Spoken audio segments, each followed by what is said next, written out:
Hello everyone and welcome to a new video. Today I am filming my reading rush wrap up. I read 13 books in 1 week, 4,467 pages to be very specific. I'm filming this wrap up because I don't like to leave anything unfinished, and my vlog should be up now, so you can check that out if you want to see how it went throughout the week. But here I will just talk about my opinions for the different books. Opinions, thoughts, I don't even know. Just a quick disclaimer, because I didn't talk about this in my vlog since I vlogged that throughout the week, is that I don't know if I'm gonna be doing the reading rush anymore after everything that's happened.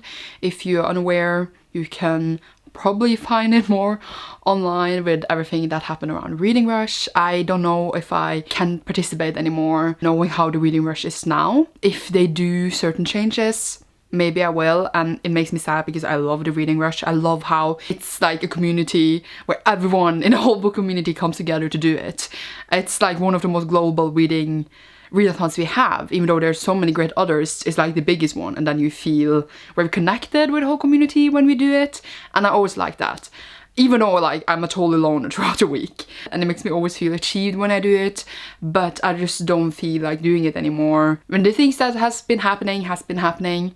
So we will see how I feel next year. We will see how and what changes they will be doing, if they do any at all. And yeah, that's my thoughts about that. I don't feel like I'm the right person maybe to talk about it, but I just want to tell you this. But yeah, I will still be doing this wrap up, still posting my vlog and stuff, because I already started and used a lot of time on it.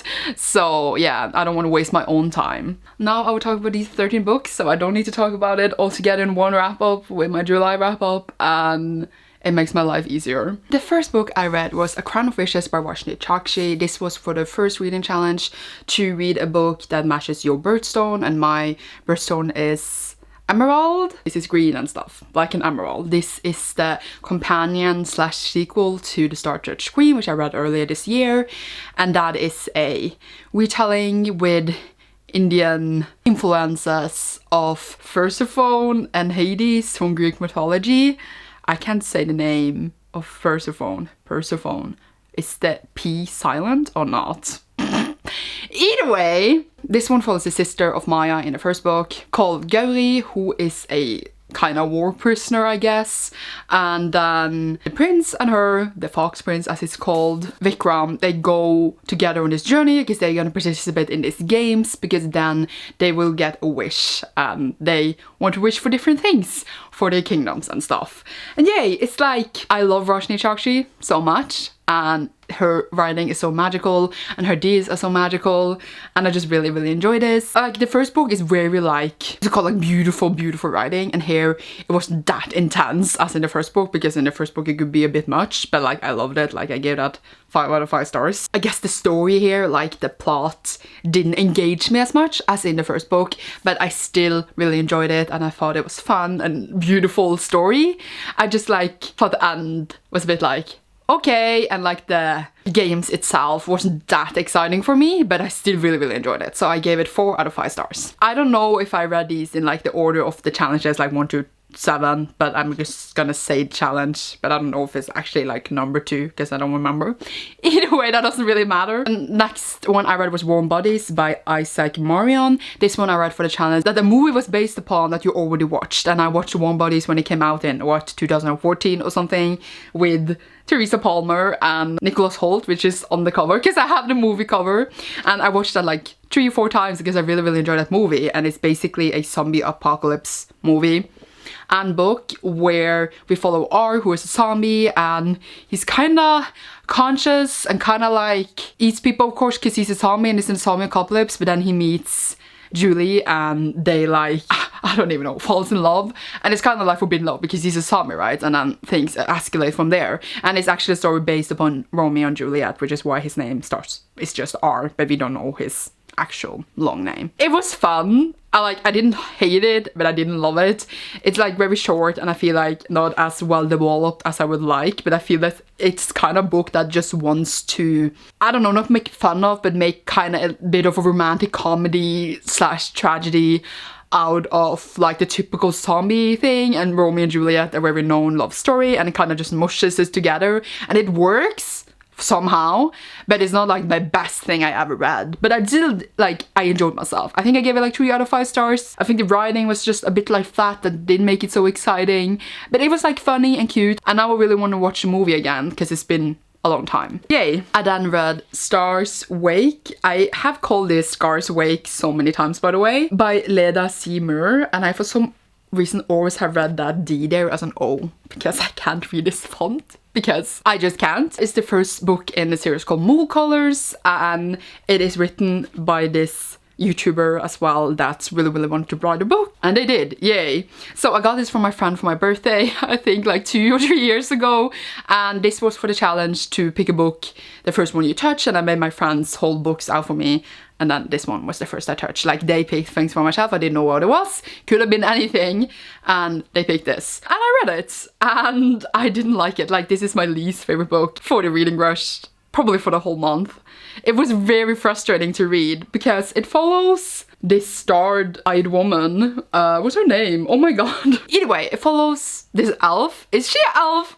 I don't even know. Oh my god, it follows this elf, and she has stars in her eyes, and then she doesn't remember anything from her life. She, like, they find her in a river, basically drowning, and then they save her, and then she lives in the city, and then the leader of the city, like, talks to a goddess, and then that goddess, or god, or whatever we call it, gives him instructions and stuff.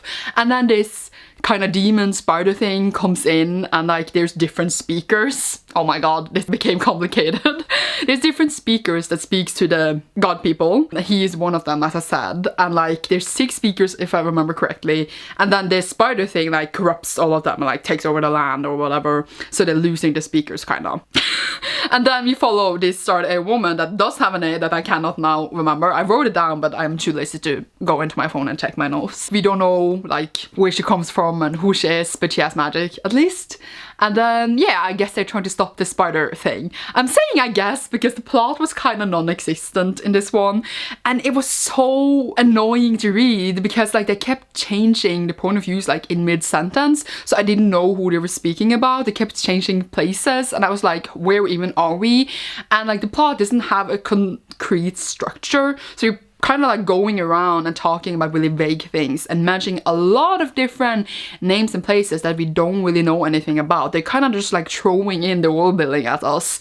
And I mean, a lot of books do this, like they don't really explain things, they just like throws it at us and then we figure it out for ourselves after a while, which is like, it's a normal fantasy trait and it's fine. But here we never like get an exploration or an explanation for anything, so I actually had like no idea what was going on sometimes and what we were talking about because it was so confusing. In my opinion, I think that the book has a lot of good ideas, like we have this clearly really complicated fantasy world with this magic and places and people, and they all have like different connections to each other, but since we never got an overview of this, it's really hard to follow.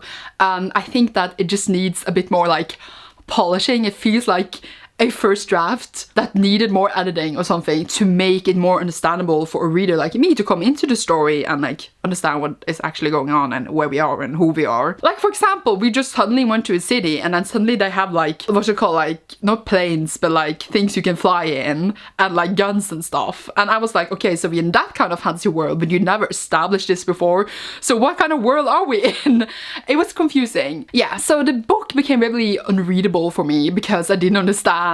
But like I tried really hard to understand, and then we follow these characters and then all these random things just happen to them. So as I said, it has a lot of good ideas. I feel like it needed polishing of the plot and the writing. I don't like info dumping, but I don't like not to have any information at all. I would rather have some info dumping than nothing. I was not impressed by this. I was very disappointed.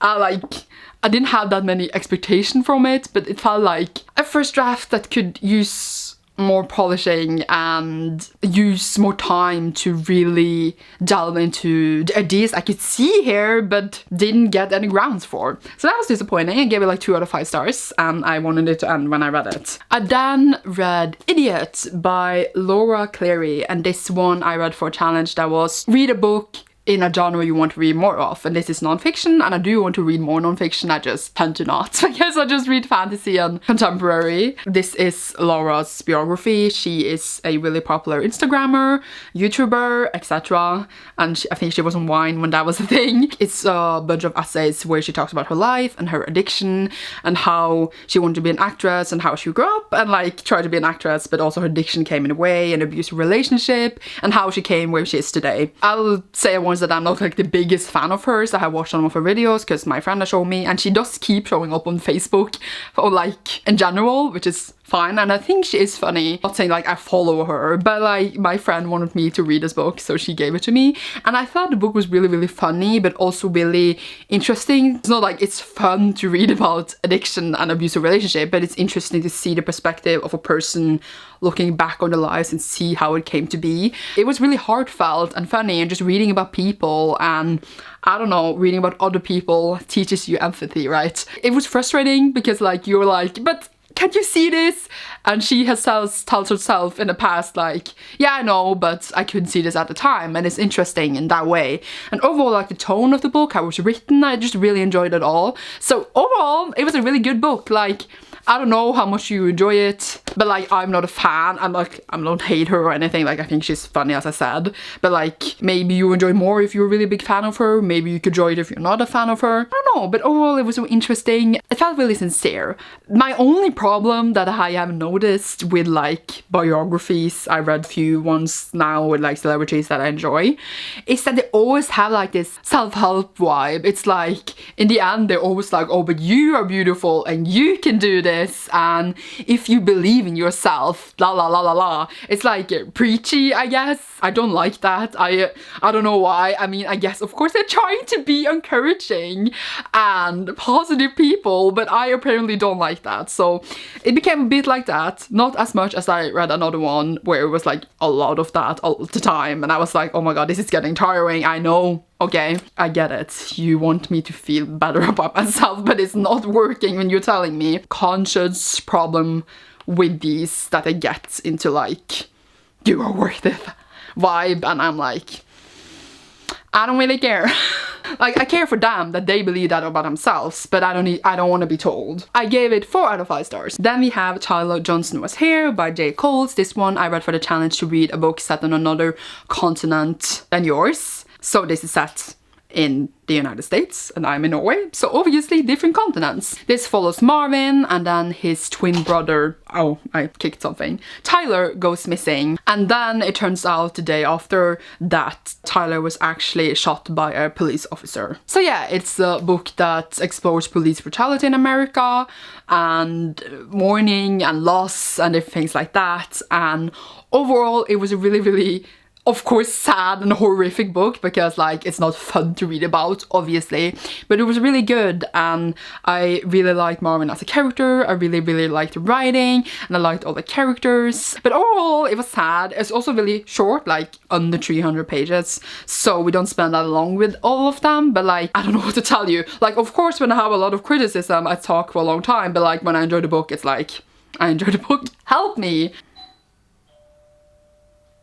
Someone is ringing the doorbell. Fuck! I don't know what I said because I went to take the doorbell and it was my uncle who wanted to pick berries in our yard, and I felt too awkward to go inside and film while he was here because it's like right outside. So I just helped him pick berries and I was gone for like half an hour in the middle of my video. It's going great. I was talking about Tyler Johnson Was Here and I don't remember what I said the last you saw me, which was like a second ago for you. Also, like, I think I got allergies being outside. I hate my life.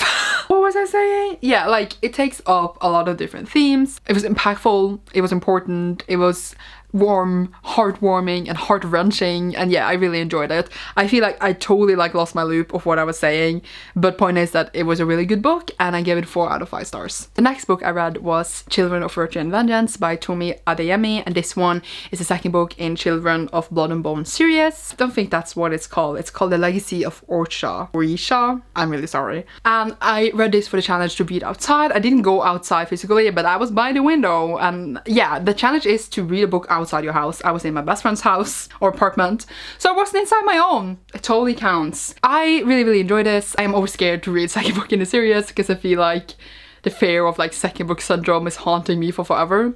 But like a lot of things went down in this book. It was kind of crazy, heart-wrenching, intense. Like I'm getting goosebumps thinking about it. It was very, very enjoyable. I really enjoyed the first book because it did follow like maybe the YA tropey thing, but that it turned so much in the end. Like I did not expect that it would go that far in the end, because I thought the conflict would be kind of different in the second book, so that it really blew out of proportion in this one. And I really enjoyed how surprising it was, and just how wow, yeah. But yeah, this one was super sad because like the characters go through so much. They're going through the trauma from the first book, and now they go through the trauma of the second book. Did I even say what it's about? So we are set in this world where magic is gone, and then we follow one character that used to have magic. Her ancestor had magic, her mother had magic, but then magic disappeared because like the people ruling are like, fuck you guys, and like remove magic, and basically looks down upon them a lot. And then we follow a princess that finds this scroll who like can do magic, kind of like the scroll makes them do magic. And then they meet these two girls, Sally and Amari. But we also follow Inan, who's like the brother of like the princess and also the prince, and like he is, I want to kind of, I don't even know. I don't have feelings apparently to express. I don't have words to express my feelings. The book has really made me love the characters, even though they're definitely flawed, and I love that. I love that we get to see all these different sides of them. I love the world and the magic and just the world building and everything that is going down. I think it's a trilogy, so the next book is the last, question mark, because sometimes this series gets bigger than they intend to. But yeah, like overall it was not disappointing at all. Like it had everything from the first book, and it really has consequences for what happened down there back then. I forgot English because I was speaking to my uncle in Norwegian apparently. Not that I ever knew English to begin with, but you know. And yeah, I gave it 4 out of 5 stars. I don't know how to express myself. Also, it's a bit hard to talk about sequels. Also, I can't tell people synopsises apparently because my brain is always farting, that's why. I then read Such a Fun Age by Kelly Reid. I had a really hard time saying the title. Such a Fun Age. I'm about to say rage every single time. There's someone who follows Emira, who is a black babysitter, and she goes to this convenience store and then is accused of having kidnapped the child she's watching. And then we also follow Alix, who is like the mother of this child. We are in her head a lot, even though Emira is the main character, but we are in Alix's head a lot and like see how she justifies thinking she's an ally of black people, but she's not really. There's a lot of things going down in this book, and I was really hyped for it. I listened to the audiobook because I wouldn't have been able to get a physical copy in time for the reading rush to start, and this was also the book club pick for the reading rush, but we all know how that went, so I'm not gonna spend longer talking about that. I just read it because I didn't want to feel left out, but also because it sounded interesting, obviously. And the audiobook was, by the way, super good. Like the narrator did such a good job, and I listened to the audiobook when I was making food and different things like in the week of reading rush, and I just had like the greatest time, and I wanted to listen to audiobook more than I actually wanted to like read my physical books, because it was so engaging and eye-opening and interesting and just like really good. I feel like I say this a lot in my videos, but my vocabulary, I feel like it's not enough to express how I feel about the book, because I don't know apparently how to articulate my feelings. But it's just a very interesting book with seeing the perspective of Alix and how she thinks about Amira and how everything goes down. It's kind of hilarious sometimes, but it's also kind of tragic that like it is like this, but it's hilarious in a way that it has this humor prospect of it too, I think. Like it's funny and it's like, oh my god, and it would be like a hilarious movie, but like it's so important too. Like I thought it was funny because I thought Alix was just so overcentric, so white, that it was just funny to me because she was just, I couldn't deal with her, and I thought she was hilarious, but like very damaging and like not good that she thinks like she does. Emira was such a great character to follow. I love how she was just this super great character, not necessarily wanting to be the richest or the best in the whole world, but just like be where she is and find a good and steady job and just like very real and grounded. And I just love how she was and her personality, and she was just so great, and I really enjoyed following her too. Just like how all the pieces came together and how the author comments on, you know, why people thinking they are allies from different perspective, with Emira's new boyfriend and like Alexia's her employer, and just seeing all these things and how damaging it can be without people even realizing it is damaging. It was very interesting, and overall just a very good read.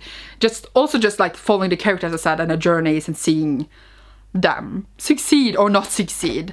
So yeah, I don't know how to express myself, but I gave it 4 out of 5 stars, but like it's really close to 5. I'm just like, my 5 stars are just complicated. I don't know why. I just felt like I think I wanted a bit more of like the end of the book, a bit more of a resolution, like maybe consequences. Real life is not like that there's consequences for everything like you want, and that's fine. Yeah, it was a really good book and I recommend it a lot, and I need a physical copy because I really want it on my shelves. So like when I look at my shelves, it's like, what should I recommend? And I look at my shelves, so if it's not there, I forget that I have read it, because again, brain farts. I then read The Ballads of Songbirds and Snakes by Suzanne Collins. If you watched my TBR video, this was not in the TBR video because I was going to read The Queen's Poisoner for the challenge with a book that starts with death, but I failed, and I explained it in my blog. But basically I read it before the reading rush by accident, and I didn't notice that I was reading it because, again, I have brain farts. Brain fart is like my new motto. So yeah, I ended up reading this instead because I was so ahead in the reading rush. I was fine with reading a 500-page book. Yeah, I just got this,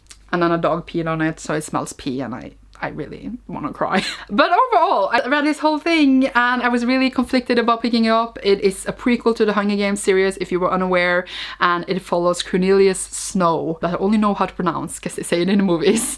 Him being a teenager, like in the beginning, like we are in the 10th Hunger Games, so it's only 10 years after the uprisings, that what it's called, like the war between the capital and the districts, and we have the Hunger Games, and we see the Hunger Games in its earliest stages before it comes into Hunger Games being in Katniss's time. And yeah, we follow Cornelius, seeing how he develops as a character, and like he's from the Snow House, but I'm calling it the Snow House. That's like totally Game of Thrones-ish. He's from the Snow family, and like they have always been like very privileged and rich, but like after the war they became really poor. So like he has been, for example, not having food and starving, and they don't really have that much food and money anymore, and they are losing their home and stuff. So poor boy. Sorry, I sounded very sarcastic. I'm like halfway sarcastic. I don't even know. So yeah, they have this new program this year in the 10th Hunger Games where students at this school are gonna be the mentors for the 24 tributes that are gonna go in the games. So as we know, in Katniss's Hunger Games there are mentors, but the mentors are the previous victors of the games, as we are aware. But here they do the capital kids being the mentors, and then like things go crazy. They've never done this before, and we see how tributes are treated like before then, because as we know, we are similar with something entirely else in Katniss's time. That was the interesting part. Like I liked the beginning of the book a lot. I liked how we saw literally how the Hunger Games started and how like it was not going well to how it evolved into the Hunger Games we know in the future, because for example here people not really watching it, etc., and we know that Hunger Games is a really big thing in Katniss's time. So I really like the contrasts, seeing how it developed, seeing early Hunger Games, seeing how awful they did it and how they just made it into this thing, and how Cornelius contributes to this. And then also other things goes down that you did not expect, and I was really shocked. But basically he is the mentor of the girl from District 12, and they fall in love, surprise surprise. It's not really a spoiler, but yeah, so I'm talking a lot here, but my point is that I like the beginning where we explored like how the Hunger Games developed. Overall, I think like the things Cornelius did there in the games wasn't like that bad or like super outrageous. It was really like straightforward, I feel like. But then in the end, when like after the games are over, things really changed, but also it really toned down, and I feel like the end also was super strange. It didn't really deserve the ending it had. I feel like it needed more in the end to have that the end. The end wasn't disturbed. I can't speak. Just reread the Hunger Games. Like literally the past months I've been rereading it and realizing how clever Hunger Games really is, and how the commentary and just general the setup of the story, how brilliant Hunger Games really is. And this one didn't have that brilliance to me. I know some people really enjoyed it, some people didn't like it. I'm like in the middle. Like I enjoyed parts of it a lot. I see elements in it that I enjoyed, but I feel like it was explored in those elements as much as I would want to.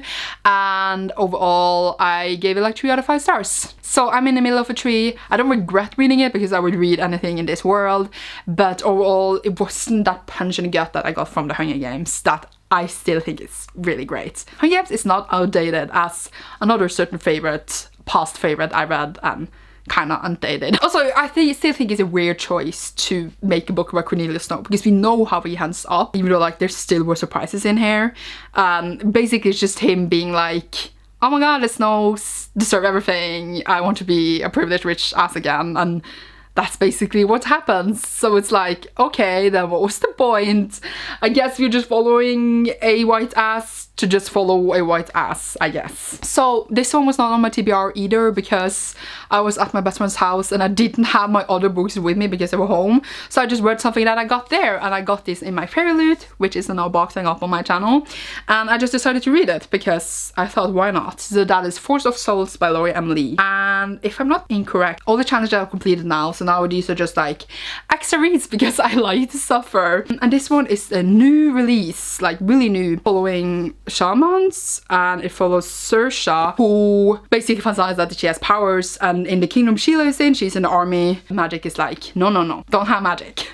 And then she finds out that she has magic. Oh no, and then they go to the domain of the Spider King because he controls this forest that is spreading throughout the land. And it will consume everything, and it's bad because like the trees are like killing people. Yeah, help me. This book was really easy and nice read. It's YA fantasy, and yes, it has those, you know, typical traits of YA fantasy. Finds out their powers, and then there's like, oh, these powers are really special, etc. It's fine. I always say this, I feel like when I read YA fantasy, but they're either this is too much, it is not original enough for me, or something in the story that doesn't compel me enough to like really enjoy it, or they're like super great and can be great. And it's like, it was pretty fun. I really enjoyed the characters, I enjoyed the world, I enjoyed the magic, and the plot was like probably the thing that like was the most average to me because it's very like, it's not really surprising in the plot because you have seen it so many times. But it doesn't make it book bad, it just makes it a bit predictable, I guess. But like,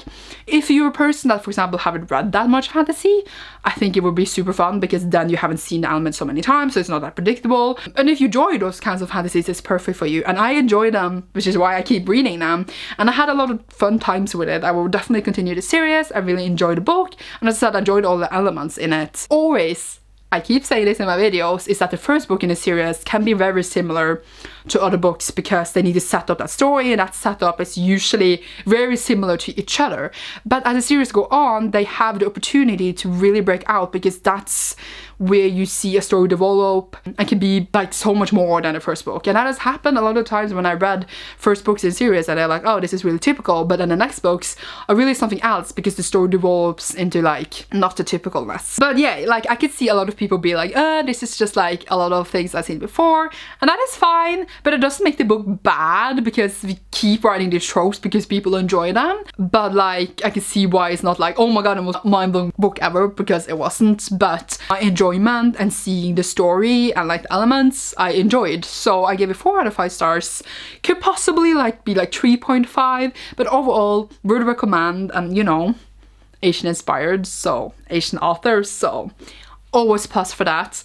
And I will definitely be continuing this series, and I'm excited to see where the story will go. I then read Furthermore by Tara and Muffy. This one is the first one in this series, but I think the second book is more like a companion maybe.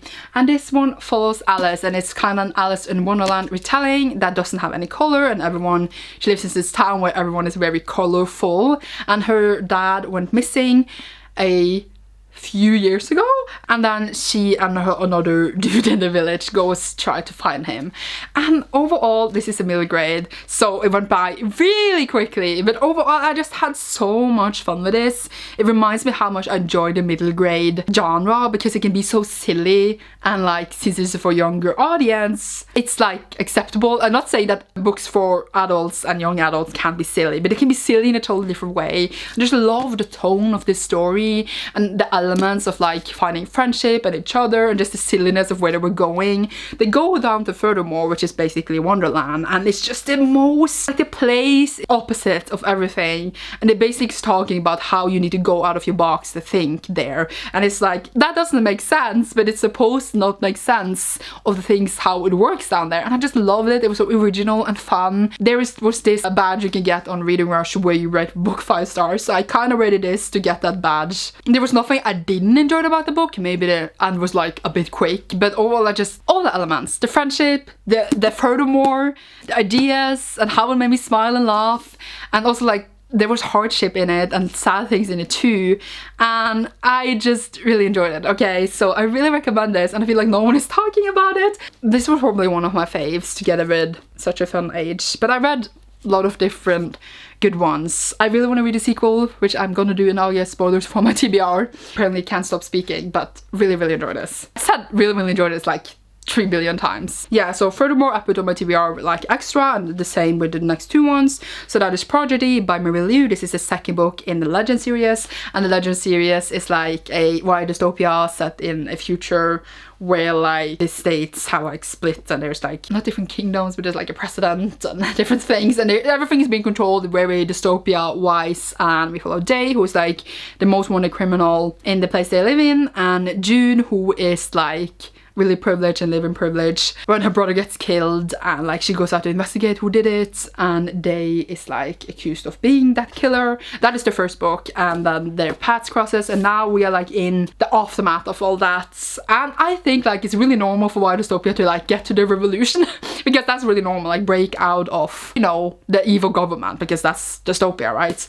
But here they really surprised me. I'm not saying that there won't be a revolution because I'm not spoiling here, but things happen here that I didn't expect at all, and I thought it would be like, oh, second book syndrome, you know, because it's an old YA trilogy and they normally have second book syndrome. But I was really surprised by how much I enjoyed this, even more than the first one, because that fell into so many tropes.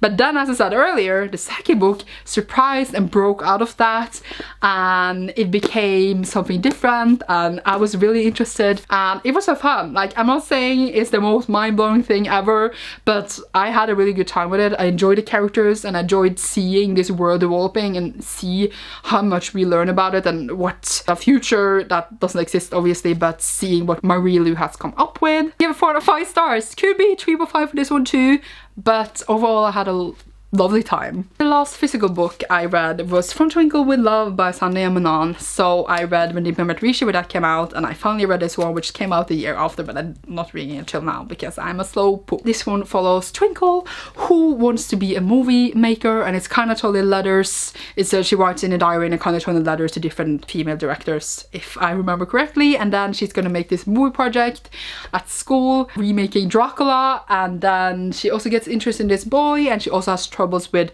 her fan Maddie, who like is kind of dumping her to be with a popular crowd. So yeah, that's kind of the thing. I just spat. If you saw that, then I'm sorry. Overall, this was just so cute and heartwarming. I love how they're making movies. I really like Twinkle as a character. I like the format it was told in. The boy that she's getting a thing with, Sahil, is just adorable and like the perfect dream boy for her. The thing I didn't like how Twinkle changes a bit, because it's supposed to be like power comes and corrupts her mind.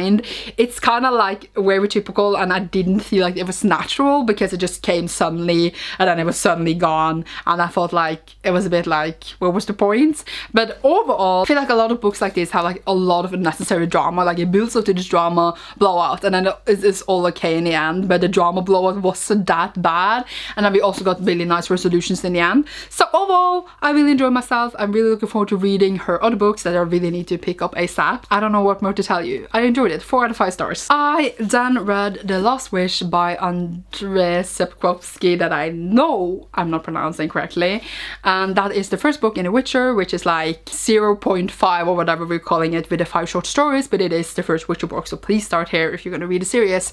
This I started on audiobook because I was finished with such a fun age and I needed still an audiobook because there's still many days left, so I just decided to reread this because I wanted to reread it for a while, since I watched the TV show twice since reading this, and it was nice to reread it. The first time I read it was like physically, so it was nice to listen to the audiobooks, because all the other Witcher books I read I actually listened to the audiobooks except this one, and I read it does a really good job. It's like 5 or 6 short stories following the different adventures of Witcher, and you really get introduced to the world and what he does and seeing other sides. It was fun to see the stories again since watching the TV show, because most of the stories, not all of them are in the TV show, but most of it is in the TV show in here, plus a lot of different elements I added in there, and I really enjoyed it, and now I want to rewatch it again, read the rest of the books again, and then continue actually to finish the series. I really enjoyed this one. I think this is my favorite Witcher book still of all of them, just because like it introduces everything, and I really like the stories here because it's based upon, like, for example, Beauty and the Beast,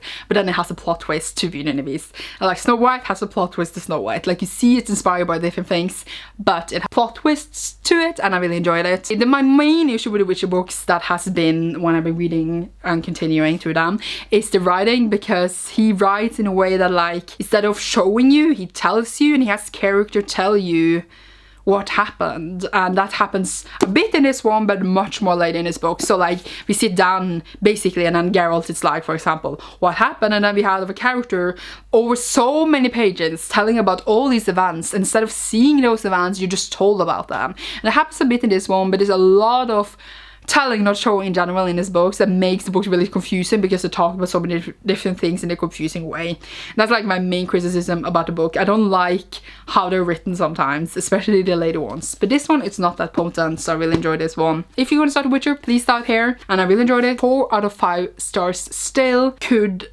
possibly almost be 5 stars, because I don't know what's off in my star ratings, but I make it difficult for myself. Whew. And that is it. Like, that is all the 13 books I read for the reading rush. 4,600 and what was it, 4,467 pages, if I remember correctly. Check out my vlog if you want to see me dive about these books throughout the week, and I'm really glad I wrapped them up in this video, because it's way too long and I didn't need this in my wrap up. It's just already gonna be long, I know, because I read like 34 books in July, like including these 13.